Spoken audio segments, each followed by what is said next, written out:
Hello, welcome to the home of the Ghost Owl, as we're really now right at the end of the Warhammer The Old World core rulebook. We've got two categories of magic items to go, enchanted items and arcane items, and today we're going to be looking at those arcane items. So let's see what's on offer, and hopefully we've got a few more than we've seen in both the talismans and magic standards, which only had 5 each. So first up is the Wizarding Hat. The wearer becomes a level 1 wizard who knows one randomly generated spell from a law of magic of your choosing. The character also becomes subject to the stupidity rule. Ooh, this is a real interesting one, because I really don't like stupidity. I don't like randomness. I like to minimize the randomness where possible, but there are certain situations where, for me, it goes randomly generated spell from law of magic.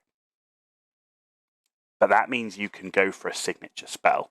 So you could still go and say, I really want to get this signature spell. So you could target that, which could be quite useful. And just having someone, an additional wizard who can do dispels and stuff like that, because they are now actually have the keyword wizard, can be really important. So it definitely has value. I just don't like the stupidity element of it. For me personally, again, it would be a very niche situation. It's not that cheap. So I think it would, again, be very specific. Like, for whatever reason, I'm low on magic users. This gives me an extra 1. And if the character becomes stupid, I don't really care. So what I wouldn't want to be doing is putting this on a character who is high value in points, or who is like a key combat character. I would see this having value on like a support character. So I think of something like that's not already a wizard. So maybe a witch hunter or warrior priest, that type of character who's generally support, who you're not relying on to put out huge amounts of damage. And that if he becomes stupid, it's not the end of the world. But it still gains the benefit of being a wizard. So yeah, that's maybe what I'll be looking at for that one. Flying Carpet.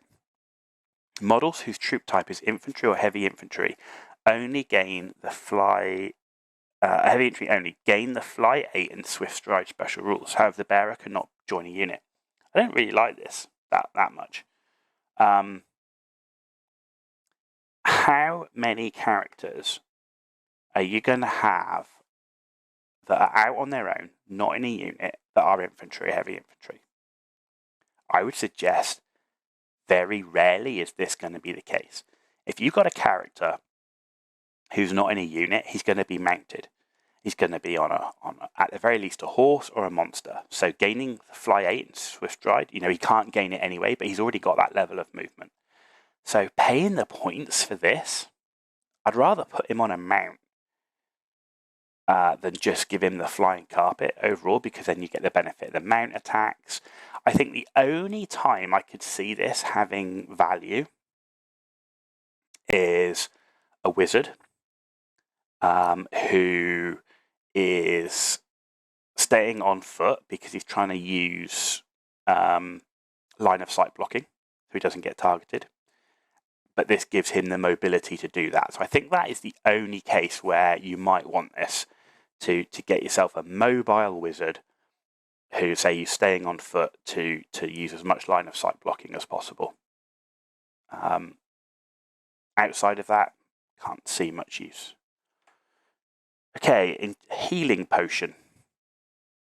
Single use during the command subphase of their turn, the bearer can immediately recover D3 lost wounds. I mean, this is a great item. D3 lost wounds on an army general. You think of an undead army general, right? Think of Tomb Kings or somewhere loss of army generals critical. That can save the game for you.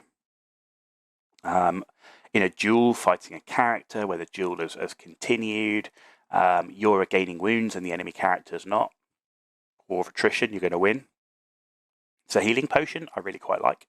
So it's a good item. Single use, you've got to pick when to use it, but I think it's nice. Ruby Ring of Ruin, so you can cast Fireball as a power level 2. I mean, it's okay. It's okay.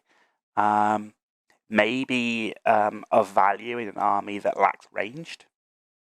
So maybe if you're playing something like Vampire Counts, or you're playing Warriors of Chaos, for example, an army that doesn't have many, if any, truly ranged units, getting a little bit of extra range damage can always be useful, whether it's to chip some damage off a monster or a unit or whatever. But anything you can do, for additional range could be useful. So I think in an army that lacks range, this would be nice. But outside of that, how much value?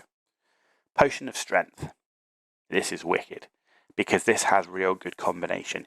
You combine Potion of Strength with some of those magic weapons that we saw, could be absolutely massive. So those magic weapons that have strength as user, but you gain these other benefits, like you get all these extra attacks, or you get armor bane with lots of attacks and all that sort of stuff. A weapon, magic weapon, combined with Potion of Strength can really change that magic weapon to be absolutely monstrous. So Potion of Strength, I think, is really good. I think you're not using it on its own, though. I think, yes, okay, great, you get extra strength, but if you don't have the AP to match it, you're going to need the high AP to make the most of it. You're going to need good weapon skill to land the hits. So what you don't want is to have low elsewhere. But I think Potion of Strength combined with a relevant magic weapon could be really, really vicious. Something like the Biting Blade, that came with strength as user, but you got the -2 AP plus the Armor Bane 1. If you put the Biting Blade with the Potion of Strength on a character that has got really good weapon skill, man alive, you would do some serious damage. So yeah, I Potion of Strength, I think it's got real good value. You've got to think about the combination of it, though. And the last two then, Potion of Speed plus D3 initiative, single use. That's really good too. At a time when maybe you get charged, but the initiative's really close because you're a character and you've got good initiative anyway. Getting charged, but then getting your character to still attack first could be game changing, right? Because it would really reduce the enemy's attacks back. In a duel, this could be game changing because it might mean that suddenly you've got more initiative than your attacker. It means you get to attack first. So Potion of Speed, again, really good. I think Potion of Speed is as good as Potion of Strength. And the Healing Potion, I think all of those potions are actually really, really good. They have their own specific uses, but I think all of them, I can't think of a game where I wouldn't have got to use them. You're going to have to be unlucky to have a character one shot, right?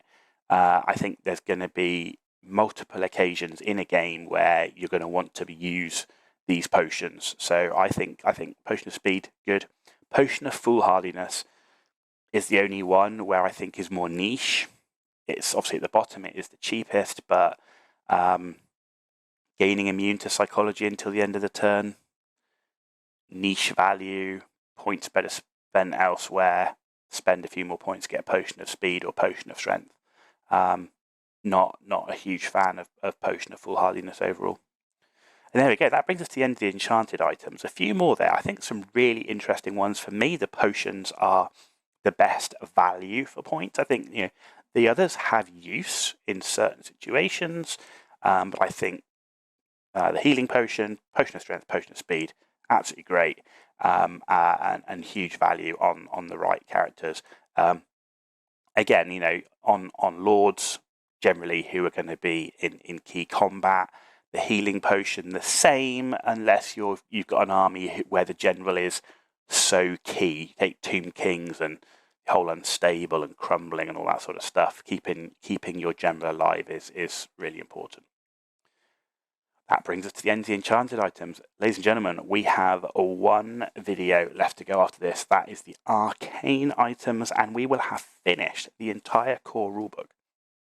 This has taken us quite a lot of time, and I wanted to go through the core rulebook. I'm not chasing particular trends or anything like that. We're doing this in a structured fashion. the Old World has really only just come out. There's a long way to go. So once we get to the end, we'll be moving, say, into the faction focuses, Dwarven Mountain Holds, while keeping up to date with the news in between. If you enjoyed this video, however, give it a thumbs up. If you didn't, give it a thumbs down. Let me know why in the comments down below.